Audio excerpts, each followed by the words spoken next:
A continuación, Vida y Tecnología. Clasificación A. Apto para todo público.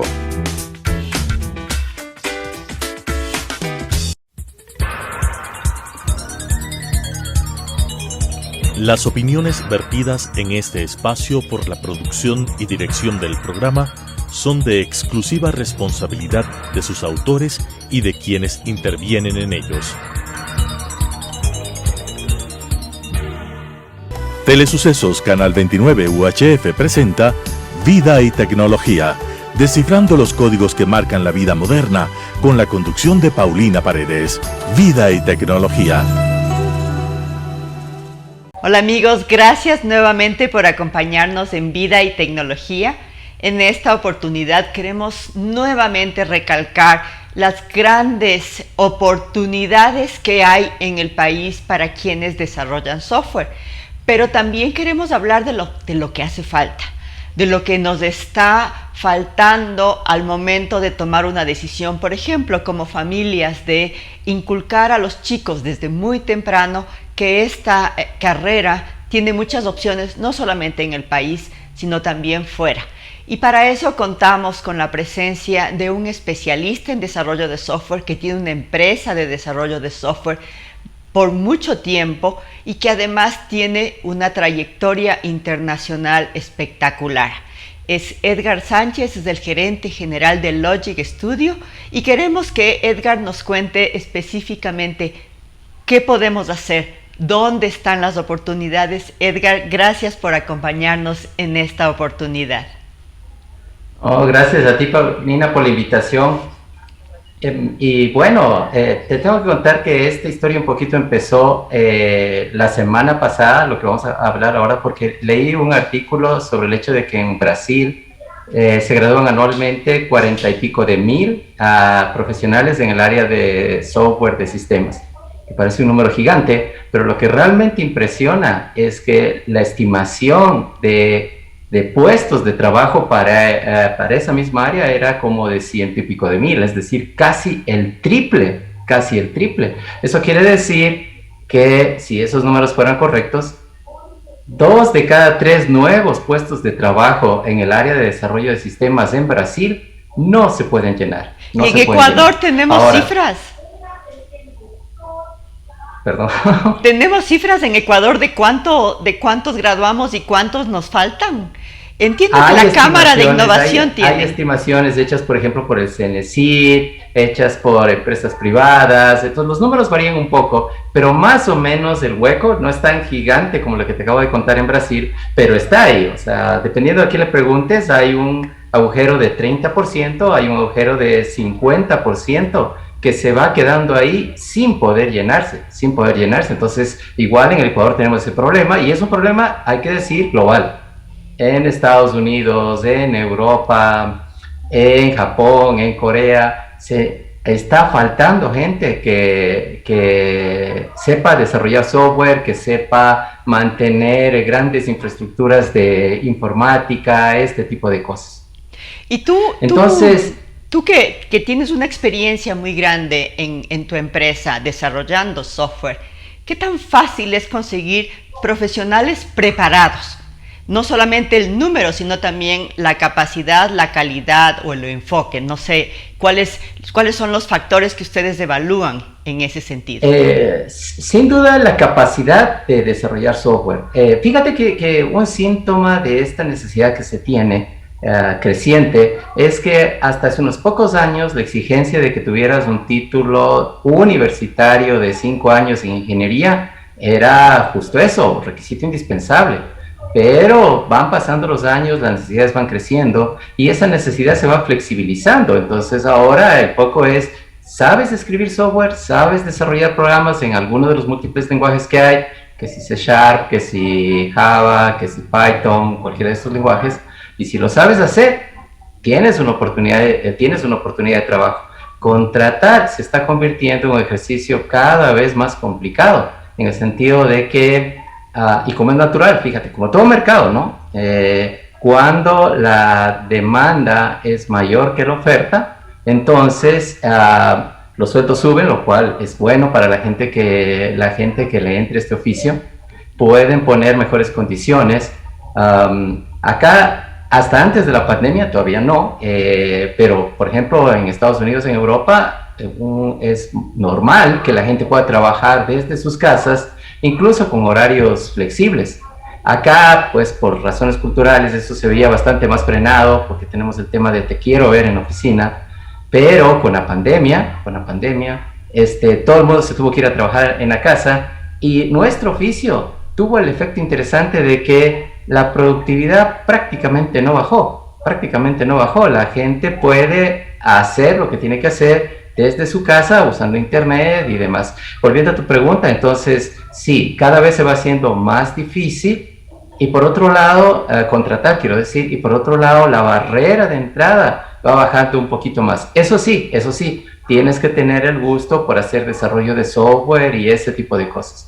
Y eso me lleva al otro punto, o sea, ¿cómo desarrollas ese gusto? ¿Cómo desarrollas ese interés? Y eso nos extiende a una temática más grande, que es el número de gente joven que le entra en general a carreras que tienen que ver con ciencia, con tecnología, con ingeniería. ¿Cuándo empezar con eso, con ese gusto? Esos números son desafortunadamente bien bajitos. Entonces, lo que se ve en informática es de alguna manera un reflejo de lo que ocurre en general con ciencia y tecnología, que no hay suficiente gente que esté estudiando esto. Edgar, porque ahí, dime. por ejemplo, mi cuestionamiento siempre es, ¿cuándo es muy temprano o cuándo es muy tarde para involucrarnos en el mundo de la tecnología? ¿Qué debemos hacer? Y yo siempre apunto a que las familias tenemos que mirar esto de otra manera. ¿Cuál es tu experiencia al respecto? Es súper válido lo que tú dices, y yo la verdad pienso que más bien se trata de el nivel de complejidad, o si tú quieres un poquito el nivel de madurez con el que uno habla sobre el tema, más que la edad. Por supuesto, cuando eres un niño o una niña pequeñita de 6 o 8 años, no te vas a poner a resolver ecuaciones complejas y ese tipo de cosas. Pero sí puedes hacer preguntas como, por ejemplo, oye, ¿qué color se calienta más? ¿El negro, el blanco, el verde? ¿Por qué? Hacer ese tipo de preguntas sencillas. ¿Viste que los colibríes pueden volar para atrás? ¿Y será el único animalito que puede hacer eso? ¿O hay muchos otros más que pueden hacer eso? Entonces, fomentar ese tipo de curiosidad es perfectamente posible en niños, es perfectamente posible en adolescentes o preadolescentes, 10, 12, 14 años. Claro, poco a poco le va subiendo el grado de complejidad. Y desarrollar ese gusto es lo mismo que desarrollar cualquier otro gusto. Por ejemplo, el gusto por ir a las montañas, o por ejemplo, el gusto por probar comidas, el gusto por hacer deporte. Entonces, es como decir, ¿cuándo es demasiado temprano para hacerte hincha de tu equipo de fútbol favorito? O sea, te puedes hacer hincha a los 6, te puedes hacer hincha a los 10. Una cosa sí es interesante, a los 20 ya es difícil que te hagas hincha de un equipo de fútbol, ya no te agarra. Y desgraciadamente lo mismo pasa con la ciencia. Si tempranamente no fuiste poquito a poquito desarrollando ese gusto, ese interés, esa curiosidad, a los 20 ya es difícil que te agarre, ¿sí? Y eso, no se trata... Y eso que tú nos comentas es súper real. ¿Tú cuándo empezaste? Cuéntanos tu experiencia. Qué buena pregunta. En particular en la parte de informática, yo tengo la suerte de que mi papá era ingeniero químico, entonces pues ya desde chiquito veía que estaba en sus temas de preparar sus clases y resolver ecuaciones y esas cosas, pero ya más específicamente, cuando yo estaba, tiene que haber sido en lo que ahora es primer año de bachillerato, más o menos, en mis épocas lejanas, cuarto año, por ahí tercero, cuarto año, que me dijo, oye, ¿quieres aprender a programar? Pues claro, yo no sabía ni de qué se trataba eso. Y entonces me dio unas poquitas explicaciones, más o menos se trata de esto, y vamos a hacer un juego re simple, o sea, que ahorita cuando uno regresa a ver es una tontería realmente, me das un numerito y la máquina te dice, ¿adivinaste o no adivinaste? Y entonces con esos pequeños ejemplos es como empecé a aprender a programar, ¿no? Y de ahí para adelante, pues, hasta ahora. Y esta experiencia que tú ves ya como profesional, como empresario de software, ¿tú le ves que se han hecho los esfuerzos adecuados, se han dado los pasos adecuados en nuestro país para fomentarlo? porque ese gap que tú hablabas de Brasil es el mismo que pasa en el resto del mundo, y que cuando estamos mirando a qué tipo de economía nos dedicamos como país, esto no aparece en el radar de las personas que toman decisiones. ¿Por qué? Cuando hay un montón de posibilidades. O sea, tenemos ejemplos, el mismo tuyo. Eres un profesional que das conferencias alrededor del mundo sobre temas de software. Estoy segura de que tu empresa brinda servicios a clientes independientemente de la geografía en la que esté.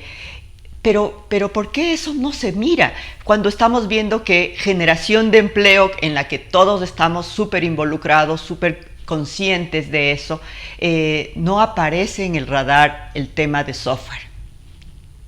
Sí, sabes que yo creo que a veces es un tema de o que no lo vemos o que insistimos en cosas que son, si tú quieres, nuestra área de comodidad. Por ejemplo, en el país se habla mucho de las capacidades agrícolas y de las capacidades de turismo del Ecuador, que son reales y están ahí. Eso es innegable, eso es innegable. Pero, por otro lado, la capacidad de aprender a programar en un lenguaje de programación no es así de súper científicos o de gente genial o cosa por el estilo. O sea, yo soy un convencido de que una persona que recibe la educación adecuada durante 2, 3 años puede hacer software. Entonces, nosotros no queremos mucho como país o como sociedad, si tú quieres, que una vez terminado el colegio, si le dedicas un par de años a esto, puedes efectivamente dedicarte a hacer desarrollo de software. Entonces, como no la vemos, insistimos en otras áreas que están bien y está perfecto que se haga esfuerzos en esas áreas, pero no es un tema de o en esto o en el otro, porque se puede intentar en ambas cosas. Y ojo que hay experiencias a nivel latinoamericano muy interesantes en esto. El primer ejemplo que se nos viene a la mente es Costa Rica. Costa Rica, hace ya una veintena de años, hizo un esfuerzo intencional en convertirse en un centro de oferta de servicios tecnológicos. ¿Okay? E hizo una serie de cosas. Primero, habilitó mucho la enseñanza de informática a nivel de colegio y universidad. Pero también lo hizo con el inglés, que ese es otro factor que nos falla mucho y nos falla desde la escuela. Dale. Súper importante, así mismo es, sobre todo para atender a mercados de Europa, de Estados Unidos, en general del hemisferio norte, súper importante. Y también empezaron a poner leyes e incentivos, que por ejemplo permita que empresas grandes extranjeras pongan centros de atención, centros de servicios informáticos en Costa Rica. El super gol que metieron, que ahora es noticia casi que arqueológica, es como cuando hace unos 15 años Intel, que es un gigante de la tecnología, puso oficinas grandes en Costa Rica. Una vez que Intel lo hizo y le fue bien, empezaron a poner otros, empezó a poner Microsoft, empezaron a poner varios.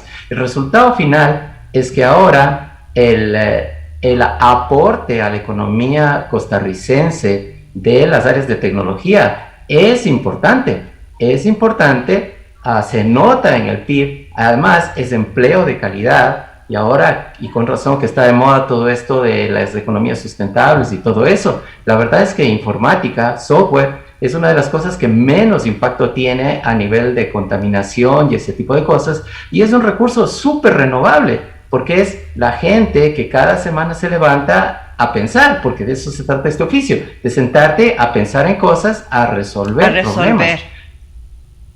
Efectivamente, y estos ejemplos que nosotros estamos viendo probablemente surgen de primero una iniciativa personal, es decir, pero de un chico que dice o una chica que dice yo quiero estudiar ciencia. El otro es la familia, el entorno, pero también va un poco más allá, en las escuelas. Yo no sé si, como tú dices, ¿no? Piensan que esta actividad, que esta profesión es un tema de genios, de que está en la estratosfera, de que nunca vamos a llegar. Es más, cuando tenemos la noticia de alguna empresa de software ecuatoriana, la gente le resulta absolutamente novedoso. cuando en realidad tenemos muchísimos años de experiencia también en este sentido. Y volver, y en esto te agradecemos por tu tiempo en esta oportunidad, volver a mirar esto como una oportunidad. ¿Qué les dirías tú a las familias? Ahí es donde probablemente tendríamos que nosotros hacer un esfuerzo adicional. Por ejemplo, ¿qué es lo que pasa en otros países? Los cursos de verano, los talleres de verano, los campamentos de verano se enfocan en desarrollo de software para niños, porque hay juegos para aprender a desarrollar desde tempranita edad. Es correcto, es correcto. Yo lo que diría es, mira, pensar es una habilidad humana básica, y pensar, hacer teorías, comprobar que eso que estás pensando si funciona o no funciona, es parte de nuestra naturaleza. E incentivar ese gusto y hacer ver a los muchachos desde chiquitos que eso es útil. Lo único que haces es sacar a flor una cosa que de hecho está en nuestra naturaleza. Más allá de eso, dada la falta de profesionales en las áreas técnicas en general, entrarle a este oficio lo que hace es asegurar tu empleo, ¿sí? Hay otras áreas, por ejemplo, administración, con todo el respeto, y ahorita como bien dijiste, yo casi que soy más gerente que técnico, digamos, y entonces, pues, por supuesto, también tengo que respetar el espacio de gerencia que hay en las cosas, pero es un oficio donde hay mucha oferta de gente y relativamente pocos puestos de trabajo. Entonces la tienes que sufrir, tienes que someterte a subempleo y no sé qué otras cosas más, cuando en las áreas técnicas que no requieren implícitamente más esfuerzo, la gente no se mete. Entonces, tanto porque es parte de nuestra naturaleza el descubrir, el resolver problemas, como desde el punto de vista económico, que la vida se te hace más fácil, es realmente atractivo entrar a la parte técnica. Y voy a aprovechar el espacio que me estás brindando para invitar a eso mismo a las autoridades que toman decisiones sobre la política y el futuro económico del país. Porque está bien las iniciativas individuales, como tú bien dijiste, y está bien las iniciativas de familia, pero necesitamos que el Estado, así como empuja cosas como Ecuador potencia turística, que es real y que está bien, ¿por qué no Ecuador potencia tecnológica? Y fíjate que cuando uno dice eso, la primera reacción que uno tiene es, nah, eso estás soñando. Pero, como dije hace un momento, el ejemplo de Costa Rica, el ejemplo de Uruguay. A mí me encanta el ejemplo de Estonia. A mí me encanta el ejemplo de Estonia. Exacto. Un país que en 5 años, no en 20, en 5, cambió muchísimo la estructura y potenció el tema de empresas de tecnología. Es correcto. Y yo te digo, o sea, los ecuatorianos no somos ni más ni menos que los estonios, que los costarricenses, que los uruguayos. Entonces, si ellos lo pueden hacer, nosotros lo podemos hacer. Y un último puntito que es súper importante y que se me está escapando es el siguiente. En tecnología en general hay un desbalance bien maluco sobre la cantidad de hombres y la cantidad de mujeres que estudian estas cosas. Entonces, las mujeres, las niñas, las adolescentes optan por carreras técnicas mucho menos que los varones. Pero eso en realidad nos pone una fuente, un potencial importante de crecimiento. Porque di tú que puede ser real lo que te voy a decir, el 80 o el 90% de los hombres que pueden hacer software ya están en ese oficio. Entonces sí podemos crecer, pero habrá un crecimiento del 10-20%. En cambio, mujeres, y mi número no está exagerando, probablemente apenas el 20 o el 30% de las muchachas que pueden hacer software están en ese oficio. Entonces hay un espacio de crecimiento enorme ahí, enorme. Tú lo sabes también como yo, experiencias de empresas ecuatorianas gerenciadas por mujeres en tecnología, no son pocas, son bastantes. Son bastantes. En nuestra empresa mismo, los mandos altos de mi compañía, que no es pequeña, estamos como 90 personas acá, son hechas por mujeres y con mucha efectividad. Entonces, ahí, empujar en particular a las adolescentes a empezar, o a las niñas incluso, a empezar a entrar en el mundo de la tecnología, es ganar. Ganan ellas, porque empiezan a entrar en empleo de calidad, ¿sí? En calidad no solamente monetaria, sino en calidad de vida y demás. Y por otro lado, empezamos a cerrar ese hueco de empleo que no es cubierto, que está ahí. Pero pasa mucho por esos tabúes, esos mitos que tenemos como familias, como personas, de vas a ir a la Politécnica y, te vas a hacer nerd y nadie te va a regresar a ver. O sea, son ciertos tabúes. Por eso digo yo, sí hace falta el trabajo en distintas áreas. Fomentar en los niños y adolescentes o niñas y adolescentes estas oportunidades, pero también las familias y, por supuesto, los gobiernos. No solamente de los gobiernos centrales, sino también los gobiernos de ciudad. Una ciudad como Quito, hablemos de Quito, que pueda convertirse en la sede de las empresas de tecnología, traería empleo de calidad espectacular. Nosotros vemos aquí cerca, en Medellín, el ejemplo Medellín en Colombia. Es correcto. El cambio que ha dado. No es el único factor, pero es un factor potente. O sea, hace poco, todo el tiempo estamos oyendo noticias de que el Banco X de España está llevando su centro de desarrollo a Medellín. La compañía X de Estados Unidos está llevando su centro de desarrollo a Medellín. Eso es un atractivo y, como tú dices, empleo de calidad. Es correcto. Y mira que hay oportunidades reales. Primero hay empresas, voy a empezar a mencionar un par de nombres, como Cobis, que está más de 30 años en este oficio y que ha vendido software que es desarrollado mayormente en Ecuador, en una docena, una veintena de países alrededor del mundo. Entonces ellos ya desde hace años están en ese oficio de exportar software hecho en el país.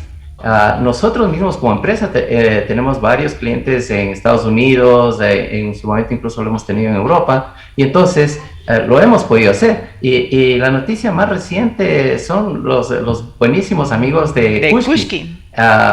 Que por cierto, la gerente de Kushki es a la vez, ella actualmente la generación de la CITEC, de la Asociación de Software del Ecuador, así que ahí tenemos dirección y éxito completamente femenino. Y Kushki hizo un levantamiento hace como un mes de $86 millones. Exacto. Y ellos, nada más ellos, necesitan cubrir para el crecimiento que están teniendo más de un centenar de puestos de trabajo. Y sí, de hecho anunciaron 200. De una empresa. Y yo me preguntaba, ¿Kushki va a conseguirlos en Ecuador, esos 200 que necesitan? Suena poco en general, porque muchas familias dicen, no, es que yo quiero mi hijo médico, mi hijo abogado, pero ¿y qué pasa con esto? Es correcto.